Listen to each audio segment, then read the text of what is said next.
या बुलेटिनची सुरुवात करूयात एका सविस्तर बातमीनं। महाराष्ट्र नवनिर्माण सेनेच्या वर्धापन दिनाच्या निमित्तानं पिंपरी चिंचवडमध्ये काल मनसे कार्यकर्त्यांचा मेळावा पार पडला।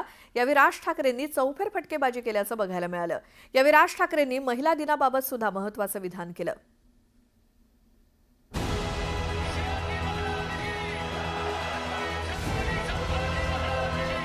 पिंपरी चिंचवडमध्ये महाराष्ट्र नवनिर्माण सेनेच्या 19व्या वर्धापन दिनाच्या सोहळ्यात राज ठाकरेंनी त्यांच्या स्टाईलनं विविध विषयांवर भाष्य केलं। शनिवारी जगभरात महिला दिन साजरा झाला। या महिला दिनावरही राज ठाकरेंनी भाष्य केलं। महिला दिनाला राजमाता जिजाऊंचा विसर पडू नये म्हणून जिजाऊंच्या नावानेच महिला दिन साजरा करण्याची मागणी जी आहे ती राज ठाकरेंनी केली। महिला दिनाच्या शुभेच्छा आपण देतोय, परंतु एका सर्वात मोठ्या महिलेचा विसर पडून देतोय आपण। त्या व्यक्तीला विसरतोय। की खरं तर महिला दिन हा दिन खरं तर जिजाऊ साहेबांच्या नावाने हा खरं तर ओळखला गेला पाहिजे। या मेळाव्यात राज ठाकरेंनी राजकारण्यांवरही जोरदार तोफ डागली।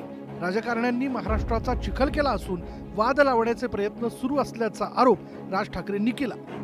गुढीपाडव्याच्या मेळाव्यात शाब्दिक दांडपट्टा फिरवण्याचा इशाराच राज ठाकरेंनी देऊन टाकला।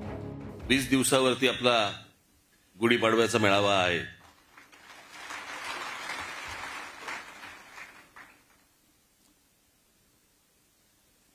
आता तिकडे जर समजा मी दांडपट्टाच फिरवणार असेल तर चाकूसुरे कशाला काढू आता मी? हे तर सत्य आहे की महाराष्ट्रातील राजकारणाच्या चिखलफेकीमुळे महाराष्ट्राची आजची प्रतिमा अतिशय मलिन होते। हे सत्य हे स्वीकारलंच पाहिजे। महिला दिन राजमाता जिजाऊ मासाहेबांच्या नावाने साजरा करण्याची मागणी राज ठाकरेंनी केल्यानंतर सत्ताधारी आणि विरोधकांनीही प्रतिक्रिया दिली। जिजाऊंचं योगदान फार मोठं आहे।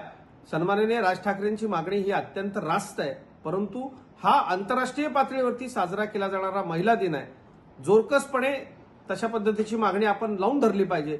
अत्यंत स्तुत्य अशी ही मागणी आहे। आंतरराष्ट्रीय महिला दिवस हा जगभरामधल्या कर्तृत्ववान महिलांच्या करता आदर म्हणून आपण साजरा करतो। जिजाऊ साहेब या ज्या अनेक प्रतिभावंत महिला होऊन गेला त्या महिलातलं एक अग्रणी ते नाव आहे।